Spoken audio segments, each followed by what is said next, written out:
Tell us a little bit about your brand and why fashion? Like, why did you choose? Okay, shit. Well, love for Cru means life, understanding values, creatively restoring unity. The 4 represents, I feel culturally responsible for dripping the culture all 4 seasons. Winter, spring, summer, fall. 4 quarters make $1. That's love for Cru in its entirety. The official logo and for my brand is called the power of hands. That's one hand reaching down, one hand reaching up. That's the connection to the streets. We all can connect with that position. You know what I'm saying? Either you in a position to help or you in a position to need some help. So wherever you at in this logo, that's the connection that I made with the streets. Yeah. Dope. And then when did you start your brand? Well, the brand launched February 15, 2020, like a month before the pandemic. You know what I'm saying? So we survived the pandemic. We actually one of the brands that actually survived the pandemic. So I really pride myself on, and I pride my brand on the fact that we actually, you know what I'm saying, endured this type of economical disaster, because it was weird. You know what I'm saying? Like, Dope. So explain to me like how that was, like starting a brand like right before that pandemic happens. Like, what obstacles did you guys come across, and then where are you guys at now? Well, the thing was, I mean, the pandemic came out of nowhere. The brand launched in February. The pandemic happened in March, right? So, I mean, it threw us for a loop. So that's what really made us who we are, because we actually survived. We ain't actually knew what we was prepared for. So in that space, we started making masks. You know what I'm saying? When everybody was wearing masks and stuff, we just went back to the drawing board and just, went simplistic with the brand and started giving the people masks. From masks, we started just keep going.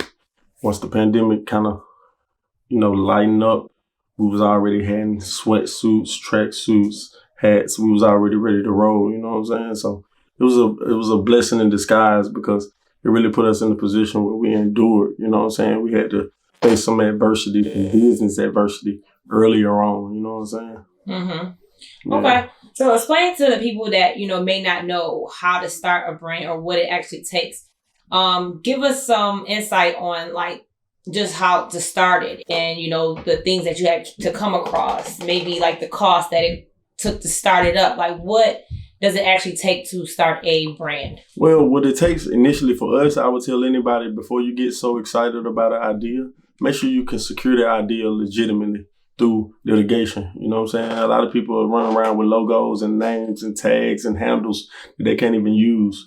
You know what I'm saying? As you elevate in the game, my biggest fear always was to not get so carried away with a name, a handle, a brand, a logo, to the point where if something happens, you don't secure it from a trademark and an LLC perspective. You know what I'm saying?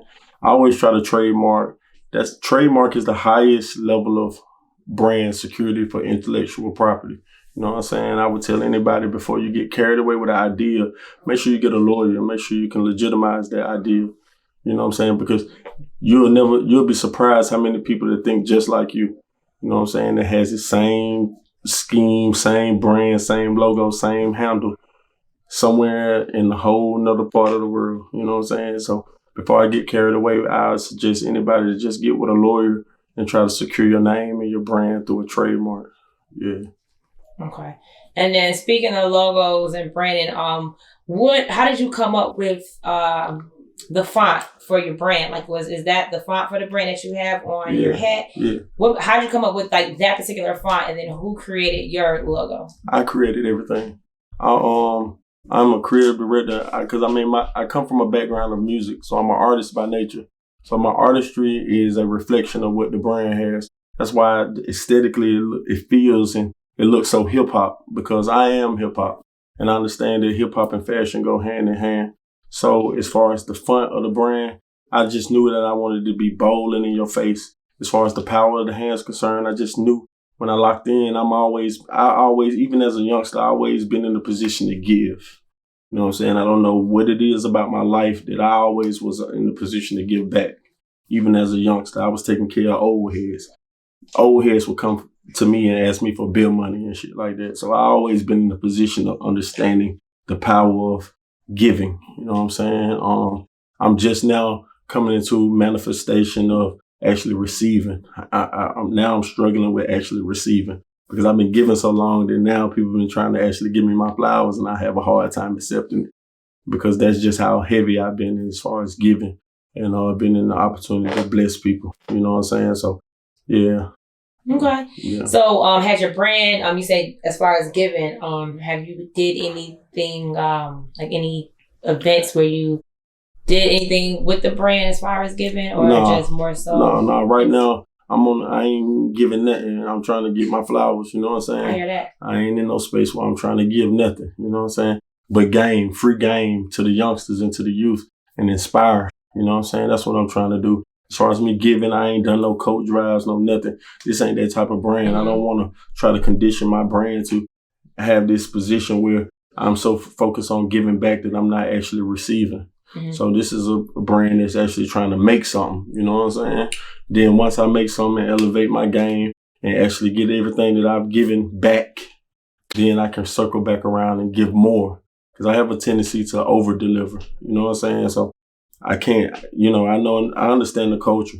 People take. You know what I'm saying? You have to actually stop people in their tracks, you know what I'm saying? And remind people on what you did sometime. You know what I'm saying? Because we in a society where people just tend to forget, you know what I'm saying? And I'm the person that's going to actually remind you. You know what I'm saying? So, this is me. Love for Cru is now actually in a position now where we're just trying to receive our flowers, you know what I'm saying, while we living, you know. Agree. So you had mentioned that hip hop and fashion go hand in hand. Yeah. Has your clothing reached any music artists' hands? Has anybody wore it? Oh yeah. First of all, let me give a big shout out to Drummer Boy. He's one of our biggest brand ambassadors as far as the music is concerned. We actually have a situation where 50 had one of our tracksuits. You know what I'm saying? That was huge for the brand. My phone been ringing ever since. As far as, and I mess with local artists and artists on the come up. You know what I'm saying? Mm-hmm. So outside of that, 50, Drummer Boy, One Play is one of my artists. Kizzle Crook is one of the artists that really fuck with the brand hard. And a slew of a bunch of underground artists. You know what I'm saying? I like to mess with the underground. The people that actually appreciate the opportunity to work with us. You know, Love for Cru is a brand. We fuck with who fuck with us. You know what I'm saying? We're not pressed or stressed about nobody's anticipation or participation with the brand. We just focus on actually just delivering good product to the culture. And it'll land in whoever hands it needs to land in. Yeah. So, is there any ideal music artist that you would want to have their brand in their hands? Any ideal? Actually, 50 was the ideal person because with my logo being the power of hands and everything 50 got going on with power and, you know, the networks and stars and BMF and everything. Like if you ask me one artist that I would love to get my product in their hands, he would have been 50. You know what I'm saying? But after 50, now 50, if you ask me questions about somebody else that I wouldn't mind seeing in the brand, Meek Mill. You know what I'm saying? He's one of the artists that I wouldn't mind actually participating in functioning with the brand. What about women? Yeah. What if it was a woman, who would it be? If it was a woman, who would it be? That would represent your brand. So I'm kind of asking in a sense like if somebody could endorse your brand that's a woman in hip hop or R&B or whatever it may be, who would that? That's a good question. If I had to choose one woman to represent Love for Cru and the brand, I would say Megan Thee Stallion. Okay. Yeah. She's been through enough adversity to really understand what it requires to take to endure and withstand some of the pressures of what come with the game. She's been in the game long enough to kind of understand what it takes to actually push a brand. So I would rock with Megan Thee Stallion right now. Yeah. Okay. So let's go back to you. You said you're a creative director and you create, mainly everything that you have for your brand. Mm-hmm. Now, how easy or hard is it to create according to the seasons? Like the ideas that you get from, just going from like summer wear to, stuff for the winter. It's just basically able to afford to produce it. You know what I'm saying? Like sometimes I'm so creative, I couldn't possibly produce everything that I create. It's impossible because the way my mind works, like I'm always thinking, I'm always innovative. So I couldn't possibly produce everything that I think of. So right now we're in a position now where we're scaling the business. What I think will work for my brand right now is actually pre-ordering. Actually, I'm putting together right now a digital virtual lookbook, you know what I'm saying? So people can actually toggle through my stuff and actually pinpoint exactly what they like so I can get a consensus of what I actually need to produce. You know what I'm saying? Because if you leave it up to me, I produce this, that, and the third, you know. But we all know that that's an unrealistic approach for doing business. So what I like to pride myself on is actually tapping into what the people want. You know what I'm saying? I'm not really caught up in what I want or what my team wants. I'm really listening to what the streets want. You know what I'm saying? What people are feeling, what my algorithms and what my analytics are telling me. You know what I'm saying? What the streets want. Right. Yeah. Now, how important is like your team for your business? My team is important. My team is heavy. Shout out to my team, man. You know, if you know, you know. I got too many people to list or to run off to actually call their names right now. But if you know, you know. You know what I'm saying? My team is very instrumental in my success. My team is very instrumental in my brand success. And I just want to send a big shout out to my team, man. I appreciate my team. Dope. Now, question about basically the industry. What is it something that you dislike about, you know, the clothing industry, branding, anybody that has a brand? What is it something that you just dislike about it? If I had to dislike, I don't dislike nothing because I understand it's a reason and a season for everything. So I'm kind of learn as I go kind of guy. You know what I'm saying? I can make adjustments on the fly.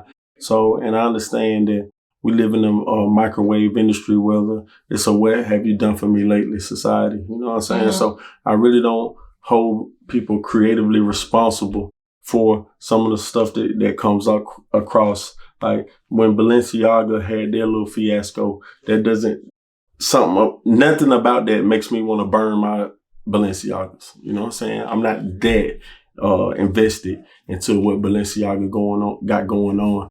That's a European brand. They got European traditions and tendencies. So I don't tap all the way into that. What they do makes me so upset.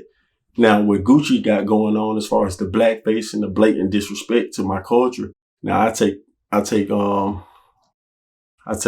don't take too kindly to that. But as far as just like culture differences, I don't get so caught up in that. I don't get caught up in what Kanye has to say. I understand that he's a creative. As a creative, we ain't designed to really embody what normal people think. You know what I'm saying? And so I understand that he struggles. Sometimes you can be too smart. Sometimes you can be too creative, and to the point where nobody can relate to you. So I understand that. So I cut him slack in that space. You know what I'm saying? Because nobody is around him as creative enough to be able to get on that level with him. You know what I'm saying? So I understand what it requires to actually be a real creative and the scrutiny that comes with it. So I always cut or give like creative slack when it comes to propaganda, scandal, and stuff like that. I don't get caught up in all that because I know we all one scandal away. You know what I'm saying? Even a common person. We all one scandal away for everything falling apart. So I always have more leniency to the creatives because we have a tendency to try to make regular people think like us. And that it's no way possible that can happen. So we get caught up in that. And with that comes all the backlash and everything that comes with that. So I don't get caught up in that. Yeah. Okay. So, where do you see your brand in the next 5 years? Are you looking to push still online, and are you brick and mortar? What is the vision in 5 years? Yeah, well, my online presence is definitely the bread and butter of what we got going on. We have a grass-like root following with as far as our hand-to-hand exclusivity, as far as who we associate with and who we gift and who we bless people with the brand. As far as brick and mortar is concerned, I definitely want to have a flagship Love for Cru store. It's an in and out boutique store where I can house other brands, give other up-and-coming artists an opportunity to actually house their stuff in my brand. Really have live remotes, listening parties for the artists, actually performances and stuff like that. Lit. Yeah. I definitely see me having a flagship store somewhere in the city that's lit. You know what I'm saying? Especially with me being born and raised in Atlanta. I feel I take great pride in that. You know what I'm saying? There's not too many people in today that's actually from Atlanta. And I am, you know what I'm saying? So I have a grassroots following, cult-like following, and I want to be able to serve them people, you know what I'm saying, in that capacity. And you said you being from Atlanta and your brand getting to different people's hands, like where have you shipped clothes to? Like I know a lot everywhere. Worldwide type of thing. Okay. Worldwide. So when you got your order from a place, where was like the most shocking place? You was like, yo, they came from so-and-so. What was that? Morocco. Yeah, I got a good little following in Morocco. I got some young brand ambassadors / models that's from Morocco that really folk with the brand, that actually gravitated to the brand via internet. They actually bought some things from the brand. I over-delivered. I put some little extra bonuses in there. And next thing you know, I got a whole following in Morocco, Africa, Dubai. I frequent Dubai. I fly in and out of Dubai. Mm-hmm. I'm internationally known as far as, and well-versed as far as on the international level in Dubai, Turkey, Istanbul. I've been there. I've been everywhere, you know. So, yeah. Dope. Mm-hmm. All right. So what is just one word of advice that you can give to somebody, just an entrepreneur, in starting a brand? Like, what is one word of advice that they can hold on to to keep them going? Well, I don't want to give them the same advice that I give people, because the first thing my natural answer to that is just to stick to the plan. A lot of people don't actually stick to their plan. When it don't work, they end up starting in one thing and end up doing another.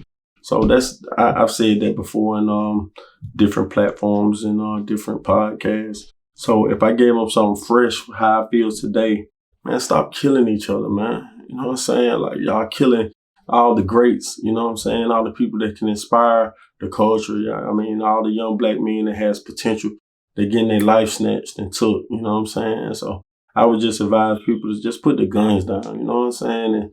And aspire to do better and be better, you know what I'm saying? Take all that hate out your spirit, you know? Or find you something to do. Or if it ain't for you, everybody ain't a leader. So learn how to follow, you know what I'm saying? It's too many chiefs, not enough Indians, you know what I'm saying? So I figure, you know, like, find you something to do within the culture to contribute to the culture instead of hurting the culture. You know what I'm saying? I want to send a big rest in peace to Takeoff, you know, from the Migos. When that happened to him, that shit it just took me back, because out of all the niggas in the world that's rah, he the quietest, calm, cool, collected one out of the bunch, and he ended up getting killed. You know what I'm saying? So that just really just showed me that it can happen to anybody. Same with Nip. Nip got killed in front of his place of business. He didn't think that nobody was bold enough to kill him in front of his business, but it happened. So that just brought me back into my morality. And it just centered me into the point where it woke my spirit up to the point where it inspired me to be like, damn, if it can happen to them, it can happen to me. You know what I'm saying? So it just woke my spirit up. So just find something to be inspired to, man. Find you a mentor. You know what I'm saying? These young brothers, man, to put the pride to the side. This is the most prideful, broke generation that I ever seen. You know what I'm saying? You can't be broke and prideful. You know what I'm saying? So I would just say, man, just build and link. It's okay. You know what I'm saying? If you're not the head of the crew, you know what I'm saying? Find your role within the crew. You know what I'm saying? And maximize that role and make yourself a boss within that role. You know what I'm saying? That ain't no overnight thing. So just stay the course and just stay out the way and just keep living, you know? Yeah. Dope. All right. So let us know where can we find you at on social media? Where can we purchase Love for Cru? Well, yeah. I'm Love for Cru Jay on Instagram. LUV4 CRUJ, one word. The official brand page is LUV4 Cru. What it is? _ Brandon & Co. That's the official Instagram page. The official website to my page is loveforcru.com, LUV4CRU.com. It's all there. You know what I'm saying? If you put Love for Cru on the Instagram, it's going to be my whole team. It's going to be like 10 people with the Love for Cru moniker, the Love for Cru banner, waving the Love for Cru flag. Follow everybody. You know what I'm saying? Get inspired. You know what I'm saying? It's a real movement. It's just not about me. I'm the head. I'm definitely the leader. But at the same time, I know how to delegate. And see, that's what people really got to understand. Like, when you're in leadership positions, you got to know how to put people in positions to help you win. You know what I'm saying? It's just so much twist and tangled shit going on in the game and industry. And people just forgot how to really, really lead. You know what I'm saying? Mm-hmm. And then follow instructions. It's like everything crushes and hurt people's egos and prides and stuff. So it really put a leader like me in a position where, hey man, if I'm scared to lead you in the right direction because you're gonna take that in the wrong way, man, it just made me tie my hands behind my back. And I don't want to do that. And I know it's a lot of bosses just like me that feel the same way. Hey man, crash out, man. You know what I'm saying? As long as it's not hurting and affecting my team, then do your thing, man. You know what I'm saying? And one thing about it, you're going to either be in the graveyard or in the jail cell. You know what I'm saying? If you don't really have no focus out here in 2022, going into 2023. So just take your life serious, man, because it's crazy times out here, you know? Yeah, so, yeah.